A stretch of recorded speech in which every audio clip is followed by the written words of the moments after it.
विमा काही उपलब्ध आहे? विमा आपण देतो? आहे की सर, पोस्टल लाईफ इन्शुरन्स म्हणून एक आहे आपल्याकडे. अच्छा. जे शहरी भागात राहतात त्यांच्यासाठी पोस्टल लाईफ इन्शुरन्स म्हणून आहे.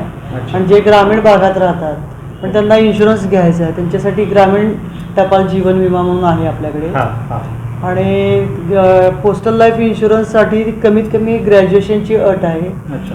आणि ग्रॅज्युएशन नसेल, समजा 12वी असेल हां तर त्याचा कुठला तरी एखादा असा कोर्स पाहिजे हां.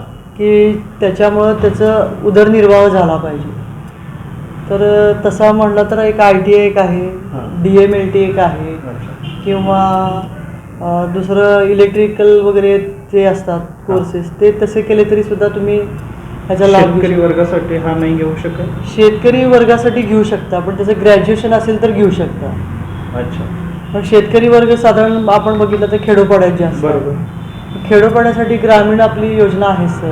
हां, त्यांच्यासाठी कोणता विमा उपलब्ध आहे? हा आहे की सर, ग्रामीण टपाल जीवन विमा म्हणून आहे. हां, त्याच्यामध्ये काय सुविधा मिळते? त्याच्यामध्ये सर पोस्टल लाईफ इन्शुरन्स सारख्या सुविधा आहेत. अच्छा. फक्त तो ग्रामीण भागात काढला जातो म्हणून त्याला ग्रामीण म्हणतात. अच्छा अच्छा अच्छा.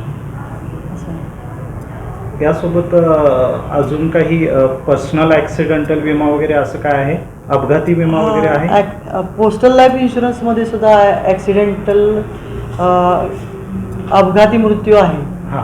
आणि नॅचरल डेथला पण पोस्टल लाईफ इन्शुरन्सला तुम्ही क्लेम करू शकता. याची सुरुवात किती रुपयापासून होते? प्रीमियम किती भरायला पाहिजे आपण? प्रीमियमला एक सर साधारणतः लिमिट 5 लाख रुपयांचं जर आपल्याला घ्यायचं असेल तर त्याचं ते प्रीमियम सर कसं आहे माहिती आहे का सर, वयानुसार आहे तो. अच्छा. साधारण एक 19 वर्षाची व्यक्ती आहे पण अच्छा. त्याला PLI घ्यायचं आहे 10 लाखाचा. हां. तर तुम्ही त्याला महिन्याला 1829 रुपये भरून तुम्ही त्याचा इन्शुरन्स काढू शकता. वार्षिक 1800 की महिना 1800 रुपये? महिना 1829. किती रुपयांसाठी?